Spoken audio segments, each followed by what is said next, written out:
하나님 주시는 말씀은 요한복음 4장 23절로 24절 말씀입니다. 요한복음 4장 23절, 24절 말씀입니다. 아버지께 참되게 예배하는 자들은 영과 진리로 예배할 때가 오나니 곧 이때라. 아버지께서는 자기에게 이렇게 예배하는 자들을 찾으시느니라. 하나님은 영이시니 예배하는 자가 영과 진리로 예배할지니라. 아멘. 지난주에 저희는 참된 예배가 무엇인지를 예수님의 말씀을 통해서 배우면서 참된 예배는 하나님 아버지께, 즉 삼위일체 하나님께 아는 것을 예배하는 것이며, 그리고 때는 시각이다. 그래서 이 시각은 항상 예수 그리스도의 죽으심, 십자가를 지칭하고 있기 때문에 십자가가 중심이 된 예배가 참된 예배다, 이런 말씀을 드렸습니다. 오늘은 그 두 번째 시간으로 다시 부탁을 드리지만 머릿속에 지우개를 하나 꺼내시고 내가 알고 있는 모든 예배를 머릿속에서 한번 지워보십시오. 그리고 태어나서 처음으로 예배가 무엇인지를 예수님으로부터 듣고 배운다고 생각해 보십시오. 예배할 때 우리는 우리 생각이 많이 들어가기 때문에 그렇습니다. 저도 이번 주에 그랬고 여러분들도 이 말씀을 들으면서 일단 내가 알고 있는 것을 다 내려놓고 처음 예배가 무엇인지를 듣고 배우며 드린다는 자세로 겸손하게 한번 하나님의 말씀을 들어보십시오. 일부러 생소하라고 오늘 제목은 헬라 단어를 가지고 왔습니다. 이 단어는 예배를 지칭할 때 쓰이는 단어이고 동사입니다. 이 단어는 명사로 나타나질 않습니다.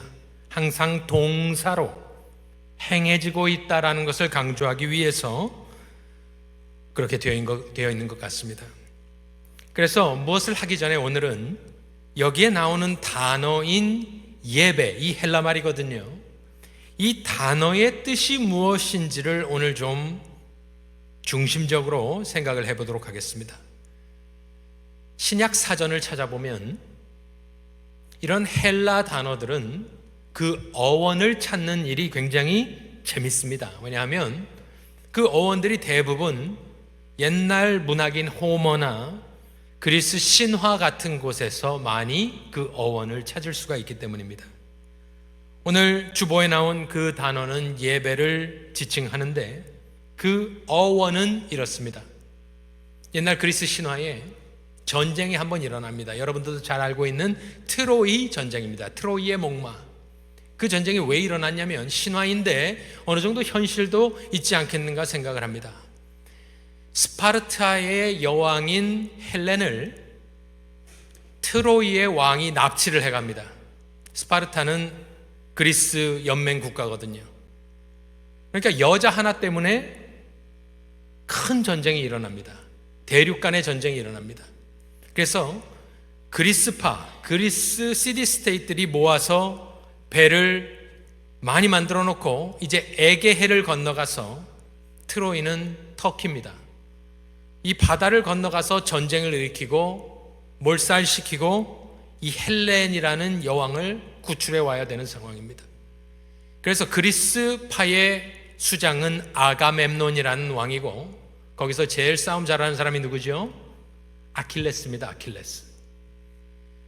배들을 모아놓고 아가멤논 왕이 출정을 하려고 해안가에 딱 가보니 폭풍우가 치고 바람이 쳐서 건너갈 수가 없습니다. 그러자 그는 어떻게 했냐면은 자기 딸을 희생 제물로 죽여버립니다. 사람들이 다 보는 앞에서 제사를 드려버립니다. 그리고 이제 바다가 잠잠해지자 아가멤논은 수천 척의 배를 이끌고 그리스 함대를 이끌고 트로이를 향해 가고 트로이 해안가에 내리자마자 무사하게 바다를 건너온 것에 감사하던 아가멤논 왕이 배에서 뛰어내려 모래사장에 배를 깔고 누워서 땅의 신을 축복하며 엎드려 키스하다라는 뜻이 프로스쿠네오라는 소리입니다. 그래서 프로스쿠네오는 보통 우리가 경배다, 예배다 이렇게 번역을 하지만 원문적인 뜻은 제가 예전에도 한번 말씀드렸듯이 배를 땅에 깔고 엎드려 얼굴을 땅으로 향하는 겁니다. 이렇게 하고 잠자는 게 아니라 배를 땅에 깔고 엎드려 코를 땅에 대고 팔을 쭉 펴는 행위, 이러고 있는 것이 이 단어가 묘사하고 있는 모습입니다. 대상은 항상 신입니다. 이게 좀 웃겨 보이죠? 지금 나와서 다 해봅시다 그러면 누워가지고 배를 땅에 깔고 엎드려서 이러고 있는 모습이 얼마나 우스꽝스럽습니까? 그런데 이 모습은 라마 승들도 이렇게 하고 카톨릭에서 사제들이 서품을 받을 때에, 즉 우리식으로 얘기하면 목사 안수식 때 그들이 그렇게 합니다. 사진을 찾아보시면 알 수 있는데 다 이게 엎드려 있는 게 아닙니다. 기도하는 게 아니고 무릎을 꿇는 게 아닙니다. 절을 하는 게 아닙니다. 배를 땅에 깔아야 됩니다. 완전히 일자로 뻗어서 코를 들지 않고 이러고 있는 모습이 지금 요한복음 4장에 나오는 예배라는 단어의 뜻입니다. 저는 이 말씀을, 이 단어를 좀 생각을 해보았습니다. 그랬더니 예배에 대해서 깨달아지는 것들이 몇 가지가 있었습니다. 만일 그러한 모습이 예배라면 나중에는 다 배를 깔고 했겠습니까? 그냥 신전에 가는 행위, 예배를 드린 모든 행위를 지칭하는 말이긴 합니다만은, 만일 그 모습이 예배라는 단어라면 우리의 예배를 한번 점검해 보면서 몇 가지 생각을 해보겠습니다. 첫 번째로 그 행위는, 예배의 행위는 그렇다면 지극히 엄숙하고 개인적인 행위입니다. 그렇고 이렇게 엎드려져 있는데 껌 씹으면서 예배 드릴 수는 없죠. 반바지 입고 슬리퍼 신고 뭔가 희희낙낙거리면서 할 수 있는 것은 아닌 것 같습니다. 엄숙함이 서려 있습니다. 그리고 개인적인 것입니다. 남이 나를 위해 엎드려 주는 것이 아닙니다. 남이 배를 깔고 엎드려 있는 모습을 바라보는 것도 예배가 아닙니다. 내가 그렇게 엎드리는 모습, 그래서 이것은 엄숙한 행위이고 지극히도 개인적인 행위입니다. 그리고 그 행위는, 우리는 보통 예배는 마음이 중요하다, 중심이 중요하다, 외모는 상관없다 이야기를 하지만 그 예배의 모습은 내적인 모습과 외적인 모습이 하나가 되어 있습니다. 무엇 하나를 이것만 맞다라고 이야기하지 않고 내 안에 있는 그 존경심과 경외심이 밖으로 표출되는 것, 즉 안과 겉이 똑같은 모습으로 납작 엎드려지는 모습이, 그것이 바로 성경이 묘사하고 있는 예배의 모습이고, 그런 사람들이 모여서 오늘 예배드리는 이것이 공예배가 되는 것입니다. 또 이 단어를 가만히 생각해 보면 코를 박고 땅에 엎드려 있으면요, 여러분들 해보시면 숨이 안 쉬어집니다. 무슨 말을 할 수가 없습니다. 그래서 노래하고 축제를 벌이는 것은 일단 아닙니다. 저도 찬양 출신이고 찬양을 통해 은혜를 받은 사람이고 찬양이 중요합니다. 예배 중요하죠. 8, 90년대부터 한국교회는 경배와 찬양, CCM, 워십 댄스 이런 것들이 들어오기 시작했습니다. 그런데 그 결과를 제 삶을 통해서도 볼 수 있는데, 그것은 무엇이냐면, 지금 요한복음 4장을 이렇게 읽잖아요. 그럼 예배한다, 경배한다 이런 말이 나오면 저는 어떤 생각이 꼭 이미지가 생각나냐면 경배와 찬양이 생각이 납니다. 그러니까 예배한다 이 말은 찬양한다 이것과 거의 비슷합니다. 그런데 계시록에 이 단어가 많이 나오거든요. 예배한다는 단어가. 그런데 그것을 가만히 찾아보고 그들이 예배하는 모습을 보면, 제가 벌써 몇 번 계시록을 인용을 많이 했는데 저와 여러분은 하나님을 본 적이 없습니다. 믿음으로 예배드립니다. 그런데 계시록에 나오는 장로들, 생물들, 천사들, 또 많은 사람들은 보좌 앞에서 지금 하나님을 바라보면서, 그것을 우리가 이해할 수는 없지만 바라보면서 하는 행위이기 때문에 계시록에 나오는 예배의 모습이 예배의 참 모습입니다. 그런데 그것을 가만히 연구해 보니까 이번 주에 무엇을 좀 발견하게 됐냐면은, 여러분들 오늘 여기 예배 오실 때 어떤 마음가짐으로 오셨나요? 저도 제 생각을 가만히 해보니까 교회 갈 때에 보통 우리가 은혜 받고 싶어서 갑니다. 그게 말씀이든 기도든 찬양이든 교제든 상관없습니다. 그런데 우리의 마음속에는 예배하러 올 때 무엇이 메인으로 자리 잡고 있냐면은 위로, 평안입니다. 그렇지 않습니까? 내가 위로받고 싶고 평안으로 얻고 싶은 마음이 있어요. 나쁜 것은 아닙니다. 그런데 어느샌가 모르게, 나도 모르게 그것이 예배라고 생각을 하는 거예요. 찬양하는 것만으로 예배라고 생각하는 거예요. 왜냐하면 우리는 경배와 찬양, 경배와 찬양 이러니까. 그런데 계시록에는 그렇게 하지가 않습니다. 일단 그들이 외치거나 노래를 먼저 합니다. 그리고 그거는 예배가 아닙니다. 그거는 경배가 아닙니다. 이 프로스쿠네오가 아닙니다. 그걸 해요. 그게 필요합니다. 중간에 있어요. 그런데 그걸 해놓고 나서 엎드려 프로스쿠네오, 코를 땅에 대고 눕는 모습이 나오더라, 이 말씀을 드리고 싶습니다. 자, 한번 보시죠. 계시록 5장에 나오는 예배 모습 9절에 보면 그들이 새 노래를 부릅니다. 그러니까 찬양이 있는 거죠. 날마다 새로운 노래. 그런데 14절, 그걸 해놓고 14절에 가보면 네 생물, 네 가지의 생물이 이르되 아멘 합니다. 그리고 장로들은 잘 보십시오. 엎드려 경배하더라. 경배하더라가 오늘 이 단어입니다. 그런데 그 앞에 무엇이 나오냐면, 가만 보니까 엎드려 경배한다, 이게 두 단어거든요. 다른 단어예요. 근데 항상 같이 나와요. 엎드린다, 경배한다. 찬양은 이미 불렀어요. 그러니까 우리가 이것을 막 인위적으로 막 분리시키자는 말이 아니라 그냥 막 찬양한 걸 가지고 내가 예배드렸다라고 생각할 수는 없지 않겠는가. 구분되어 있으니까. 또 볼까요? 계시록 7장. 이 일 후에 내가 보니 이제 엄청나게 많은, 내가 보니 각 나라와 족속과 백성과 방언에서 아무도 능히 셀 수 없는 큰 무리, 어마어마하게 많은 성도들이죠. 어떻게 예배하는지 한번 보십시오. 큰 무리가 나와 흰옷을 입고 손에 종려가지를 들고 보좌 앞과 어린 양 앞에 서서 큰 소리로 외쳐. 이것이 노래든 그냥 뭐 이렇게 얘기를 하는 것인지는 모르겠지만 그 내용을 한번 들어보십시오. 이것이 가사라면 가사의 내용을 한번 바라보십시오. 이르되 뭐라고 합니까? 구원하심이 보좌에 앉으신 우리 하나님과 어린 양에게 있도다 하니. 끝입니다.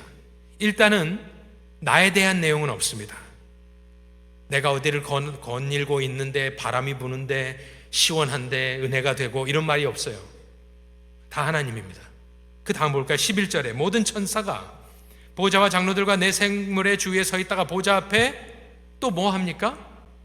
엎드려 얼굴을 대고, 페이스 다운입니다. 얼굴을 땅에 대고 하나님께 경배하여 서 있는 것이 아닙니다.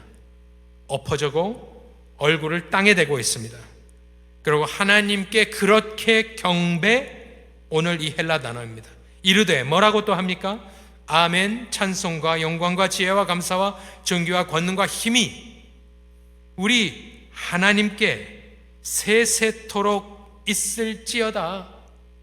아멘 하더라. 물론 찬양에 또 여러 가지 우리의 표현을 할 때 필요한 부분이 있습니다. 하나님이 창조하신 창조, 또 기쁨, 감사, 교제, 여러 가지로 우리가 시를 쓸 수 있고 찬양하고 노래할 수 있어요. 그런데 제가 이것을 가만히 보면서 어떨 때는, 많은 때에는 우리 삶의 예배에 주체와 중심이 자꾸 내가 들어가는 거예요. 내가. 나쁜 것은 아닙니다. 하나님은 긍휼의 하나님이고 인자하신 하나님이기 때문에 위로도 주시고 평강도 주십니다. 그런데 그것은 항상 뭐예요? 두 번째. 예배라는 단어가 그 단어라면, 그러면 우리는 예배할 때 오늘 보신 바와 같이, 계시록에서 보신 바와 같이 우리의 찬송을 하더라도 그 메인이, 중심이, 대부분이 하나님으로 가득 차야 된다는 말입니다. 믿으십니까? 인간이기 때문에 보상 심리가 있고 내가 얻어가고 싶은 것이 있지만, 그것이 진정한 예배인지는 여러분들이 스스로 생각해 보십시오. 또 하나는 아까 그 엎드린다는 단어가 있지 않습니까? 엎드려 경배하더라, 엎드려 경배하더라, 계속 그래요. 서서 뭐 이렇게 하지 않습니다. 뛰어다니지 않고 막 춤추지 않아요. 보좌 앞에서 막 춤추지 않아요. 무용하지 않습니다. 그런데 엎드려요. 그래서 엎드리다라는 단어를 찾아보았습니다. 나는 그래서 엎드리다 그러니까 저는 한복 입고 이렇게 절할 때 엎드리는 거, 사뿐히 누군가가 한복을 입고 아주 예쁘게 사뿐히 내려앉는 모습, 엎드린다, 그건 것 같았는데, 이 엎드린다는 단어는 다른 것이 아니라 엎어지다, 돌뿌리에 걸려 콱 쓰러지는 모습입니다. 고상하게 아름답게 사뿐 나비가 내려앉는 모습이 아니라 가다가 딱 걸려서 확 꼬꾸라지는 모습이에요. 우스꽝스러울 수도 있고, 아니 너 괜찮냐? 다쳤냐? 물어볼 만한 그러한 모습입니다. 그래서 아니 계시록에서 계속 엎드려, 그러니까 넘어져서 경배하다, 그 생각을 해보았습니다. 왜 그들이 그렇게 넘어질까? 그러니까 이거는 이해가 되겠는데 왜 자꾸 엎어질까? 왜 자꾸 걸려 넘어지는 것 같이 확 쓰러질까? 그것은 그 앞에 있는 경배의 대상이 두렵기 때문입니다.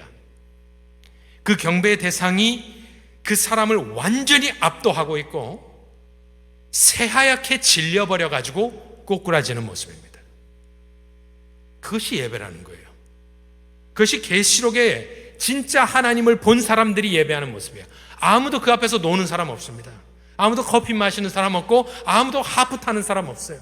그렇게 뭔가를 인조이하는 시간은 아닌 것 같아요. 굉장히 강렬한 무엇인가가 있어요.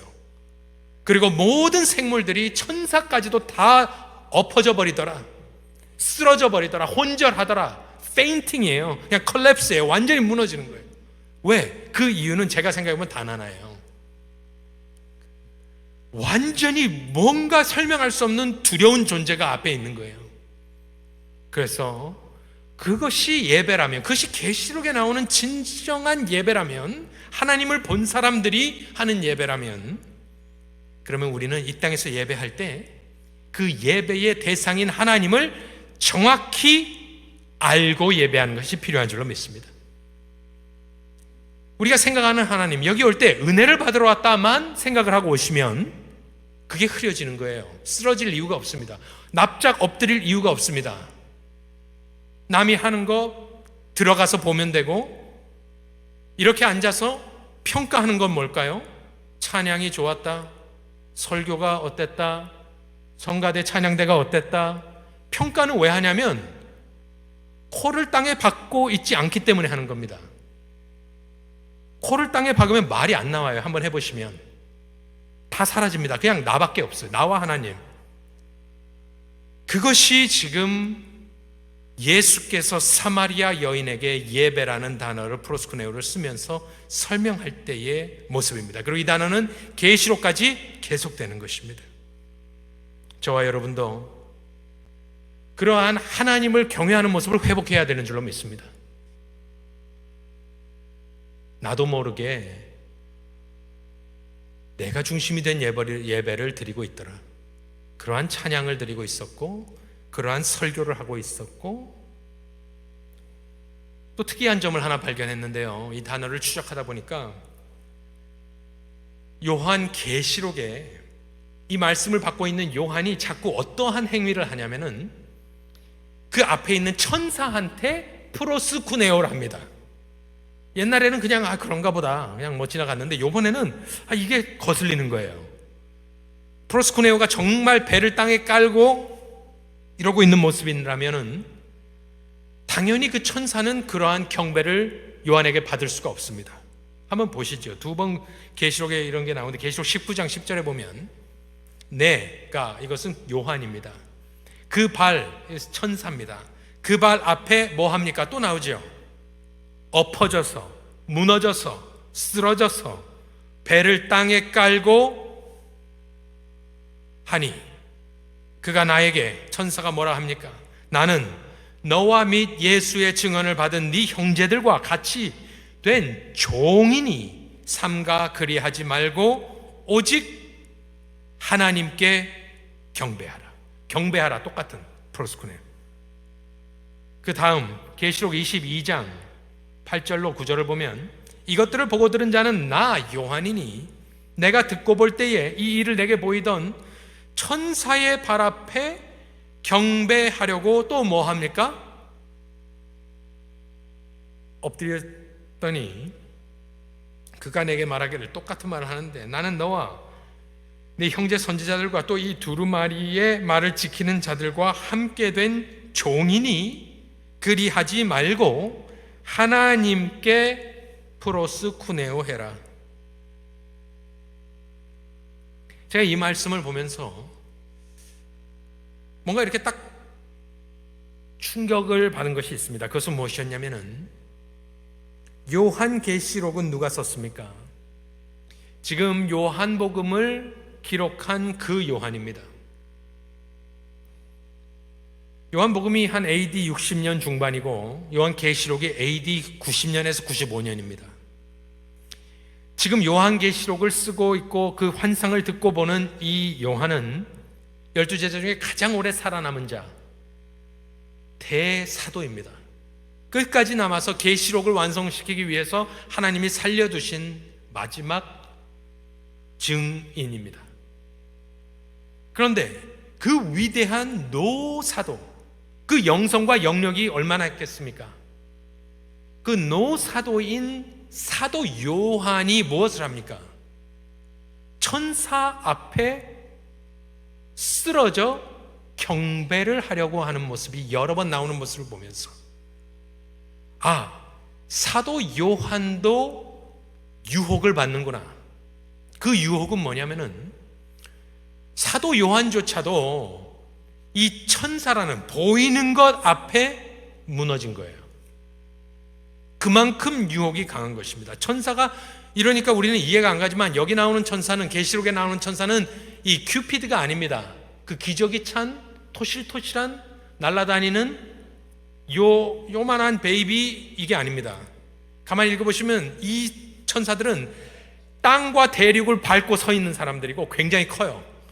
그리고 목소리가 우렁차 너무 어마어마합니다. 그러니까 지금 요한은 왜 자꾸 쓰러지냐면은, 혼절하냐면은 앞에 있는 천사가 너무 두려운 거예요. 계시록에서는 천사가 나타날 때마다 나쁜 일이 일어납니다. 천사가 나팔을 불면 난리가 나요. 이 쟁반을 부어버리면 피바다가 돼버리고 이 땅에 엄청난 재앙들이 일어납니다. 계속 일어나요. 계속 7번씩 반복되는 게. 그러니 요한은 사람이기 때문에 천사 앞에 프로스쿠네오를 하려고 계속 하는 거예요.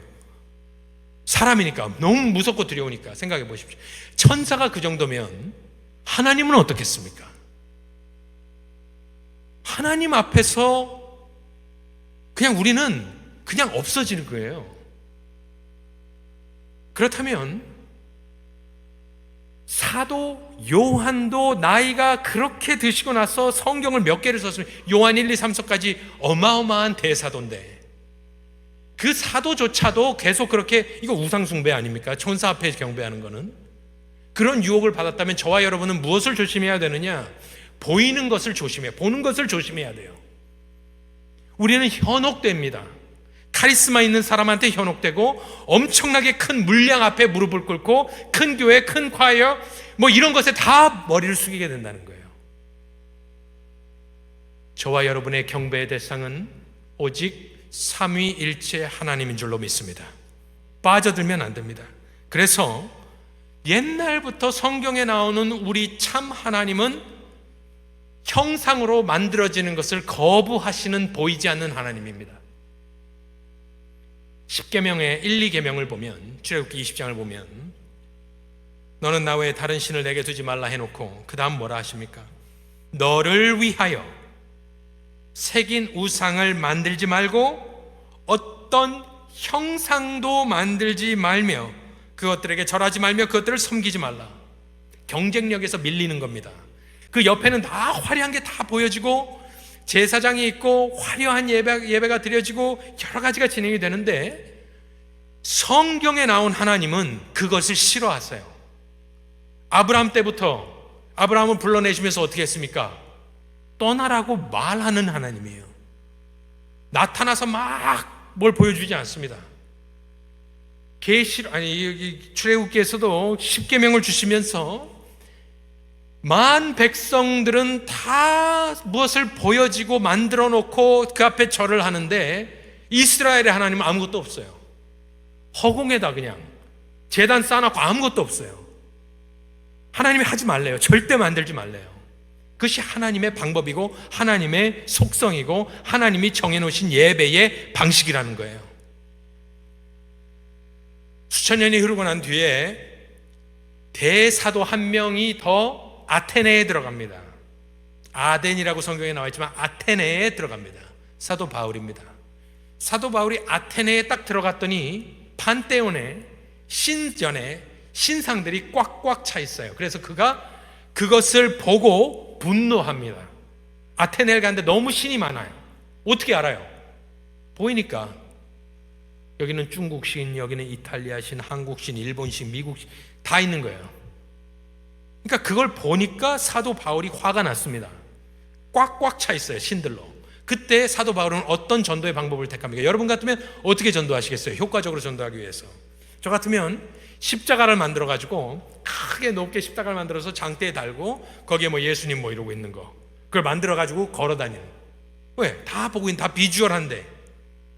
그런데 사도행전 17장에 나오는 그 바울의 모습은, 대사도요 전도자의 모습은 그 다음에 무엇을 하느냐? 변론합니다. 이야기합니다. 아레오파고스에서 이야기하고 저잣거리에서 설교하고 변증하고 변론합니다. 그러니까 그 스토익 학자들이 그걸 들으면서 그 사람 사도 바울을 뭐라고 칭하냐면 말쟁이이구나 합니다. 말하는 사람이구나. 쓸데없는 소리 하는구나. 그런데 그게 처음부터 끝까지 우리 하나님은 다 그렇다는 거예요. 당신이 당신을 계시할 때부터 당신은 형상으로 나타나선 비주얼하게 무엇을 보기를 원치 않으셨어요. 왜냐하면 인생은 연약해서 무언가 비주얼한 게 생기면 거기에 어태치가 됩니다. 묶이게 됩니다. 그리고 그것을 우상화하게 되어 있습니다. 그렇기 때문에 하나님은 나는 보이지 않는 하나님이에요. 나는 하나님은 영이라고 지금 나와 있어요. 보이지 않아요. 그런 거 형상 만들지 말래요. 비주얼 예배의 원조가 카톨릭입니다. 카톨릭 예배는 다 보이는 거에 중점이 되어 있어요. 앞에다가 제단을 깔아놓고 거기서 자신들의 여러 가지 행위를 합니다. 실제로 제사를 드려요.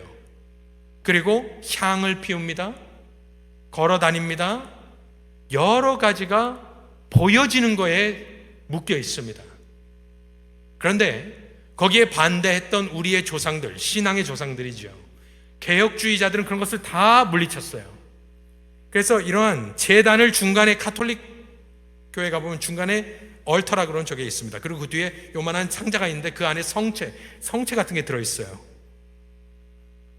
근데 우리는 그걸 다 치워버리고 특별히 지은 나무 강단만 중간에 딱 갖다 놓은 게 종교개혁입니다. 화려한 옷을 입지 않습니다. 카톨릭 사제들의 옷을 보세요. 번쩍번쩍. 교황을 보세요. 얼마나 정교하게 들고 끼고 베스트를 입고 머리에 쓰고 하십니까?